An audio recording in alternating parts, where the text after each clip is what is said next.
We're here to talk to you today about an emerging risk, which we did discuss in the sessions yesterday afternoon a bit, but lithium-ion batteries, charging and storage. It's becoming a little bit of an issue, and as I mentioned yesterday, the ACCC suggests that by 2026, Australian households will have an average of 33 items with lithium-ion batteries. So as we're going through this presentation, perhaps you might like to do a little bit of a calculation in your head, counting up those things that you have. And you need to include your rechargeable toothbrush, your earpods, you know, the number of phones and laptops that the kids might have in the house. And you might be surprised how quickly that adds up. But I'm going to start with a personal story about lithium-ion batteries. There's my vacuum cleaner, my Wertheim. I love a bit of German technology. He came home to live about 18 months ago, and I'll show you where we keep it in a minute. But I took the battery out, and the battery's made in China. I was so disappointed. I thought it might have been made in Germany. But it does have a battery management system in it.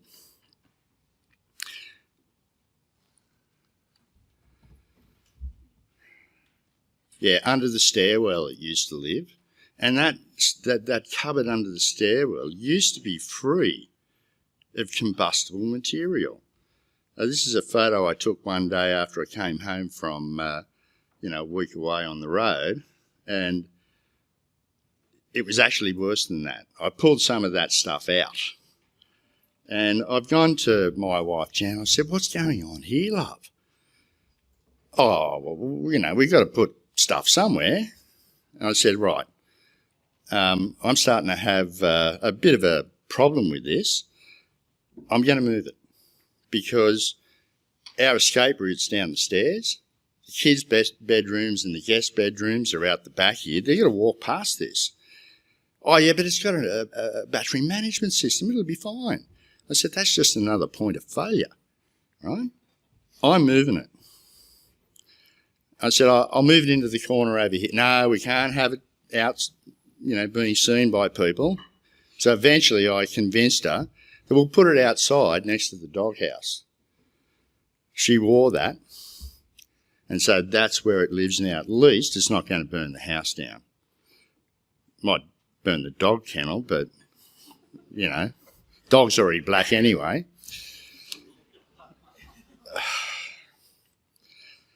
So that's my little story about lithium-ion batteries in the household. Have a think about your own situation. You'll have batteries in the garage. You'll have all sorts of stuff. Now today we're going to talk about a sector collaboration that we've initiated with TEFMA in the preparation of guidance material for the management of lithium-ion batteries. It's an important piece of work, and I'll take you through how that initiated in a minute. We'll also hear the TEFMA perspective, as well as the South Australian Metropolitan Fire Service perspective on lithium-ion batteries and what they see in reality. It'll be an eye-opener, no doubt. And finally, I'll just give you a brief overview of the nature and content of the guidance material. So, Greg and I were receiving probably an inquiry a week from the membership. They want to install EVs and bike charging facilities. What do we do about this? Where should we put them? What minimum protection do we need? Will we still have cover if we do this? Oh, and by the way, students are charging their bikes and scooters in their rooms. Is that okay? It's like, well, okay. I'm thinking about this and I'm going, I can't be writing a single email a week on this. We need a coordinated response, and we need to go to our partners in the business, which is the facility managers, right? They've got oversight of this. We can help, but we needed to coordinate that response. So the general manager, I contacted the general manager of TEFMA, and he put the proposal to the board, and the board thought it was a good idea and agreed to establish a working party. So we've met 5 times now. The guidance material is drafted and currently under review and refinement. So it'll be coming to a website near you soon, be that the Unimutual website or probably showing the TEFMA website. So, look, that's a bit of background. That's enough from me. I'd like to introduce you now to the acting president of TEFMA and also the director of property facilities development at Flinders University, Dr. Shane Jennings. Give him a warm round of applause. Thanks, Simon. Thanks, everyone, and thanks to you and your team for the invitation to talk today. Appreciate it. Look, I'm going to give you a short background about TEFMA because that's part of my role as the acting president whenever I'm on stage, right? Is to give you a little bit about what we do and who we are, and then I'll talk about why this is important. And then I'll do a slide about why this is particularly important to my institution, Flinders University. So for those that don't know, and I've got a couple of ex-presidents in the room, so I'm sure if I get this wrong, I'll get a holler from the back corner. So we're a professional members institution, a bit like Unimutual, right? Established in 1989. We're actually formed originally because a whole group of facilities managers essentially got together and started talking about how they were solving problems that they were seeing at their institutions, right? Very collaborative approach. And that's sort of, I guess, the ethos of TEFMA, and it has been through its whole journey. And so we can talk about the special words around the mission and the vision as they're written up on the wall here, but really what we're about is about providing our members with expertise and the ability to network and collaborate. So we'd say build your knowledge, build your network, right? And that's what our catchphrase is as TEFMA.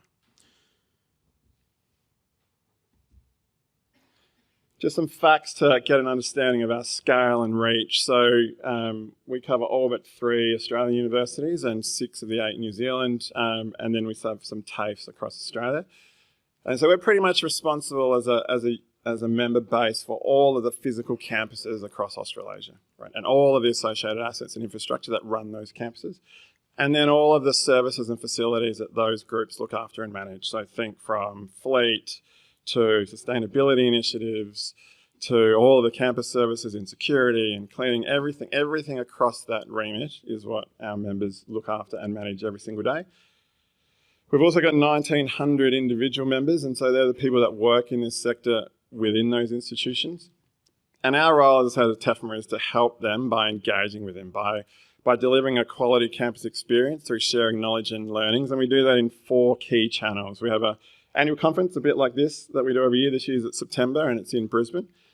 We do focus workshops, in-person focus workshops, multiple of them a year. We do online webinars all the time on various topics that are either driven by us or driven by our business partners. And then we have an online community forum, which we launched recently, which gives our members an opportunity, a bit like Simon said, to ask questions and to raise issues that are emerging in their space without having to wait for any of the formal processes. That online community is actually where we first got wind of the whole issues around lithium battery that was impacting our members. So it became a chat in our online community, much like the one on this page has for combustible cladding. And so we all have these chats forming often. And then what happens is that they will form what we call a special interest group. So a group of TEFMA members will get together and they'll try and pull their minds towards solving those risks and problems that they're presented with every day that they're not experts in or that are emerging risks. Now, if they become significantly larger than what their expertise can deliver, we will step in, which is what we're doing with this lithium-ion battery piece, right? And we'll provide additional support and oversight to developing some collateral that is providing them with guidance in a formal setting. So that's why we're very happy to join the Unimutual piece here and partner on developing a lithium-ion guideline. And we have a number of those across that support our sector, so across asset management, across space management, across auditing, across sustainability, including Scope 3 emissions, which is very topical for our members at the moment. In terms of lithium-ion batteries specifically, right, there's really two key elements that our members talk about a lot. One is, I guess, the modernisation of their operational impact. And so you think all of their teams, all of their trades, all of their operational groups who are moving to battery-powered devices, moving to electric vehicles, moving to electric equipment, and how to manage and mitigate the risks associated with the charging and the use of those. And then the second piece is around the campuses more broadly, right? So universities, as you know, very competitive, always looking to provide a campus environment that delivers value to students and staff in their community. And in this space, that means having facilities and services that provide that value to them. And so often it's EV chargers. For us, this is our Vice Chancellor, who commissioned and opened our vehicle to grid trial last year.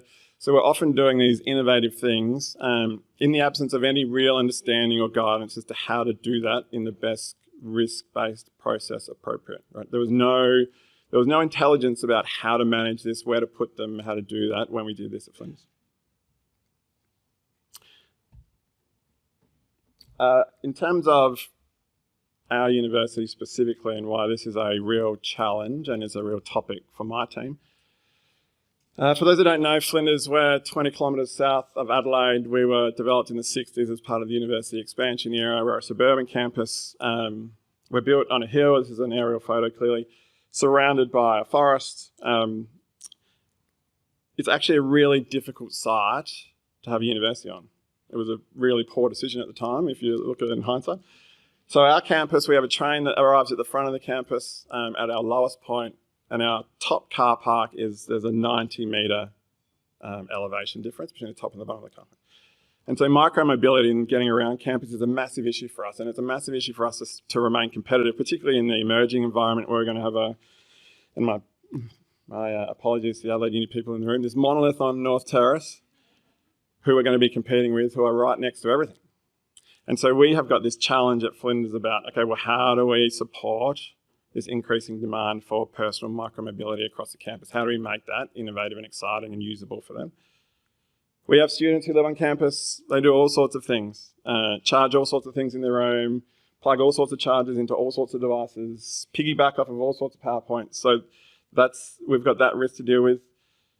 Like everyone else in the sector, we're transitioning our fleet to EVs, so we've got chargers across the campus. We've got a position currently where those chargers are available to anyone for free at any time. And so we have people charging on campus. We had someone charge on campus this year on Christmas Eve at 11 o'clock. We have the whole piece around our maintenance and operational teams shifting to electric, to batteries, to supported equipment that then requires all of the management of those tools and chargers and those stations. And to just put a little bit of an extra wrinkle on it for us, like I said, we're a university in a park. Both our operations yard, which has all of these devices charging, and also has a refueling station and a fuel tank. And most of our EV chargers, because they're in the car parks that are on the outside of our ring road, are directly connected to a park which has a high bushfire risk zone. And so we're having to manage all of those things, and none of that has had any guidance whatsoever up until this point. And so that's why both as TEFMA and as Flinders, we're particularly interested, and why we're happy to partner with Unimutual and develop this guideline. And I look forward to finishing it as soon as we can and releasing it to our sector and our members to support them in their journeys moving forward.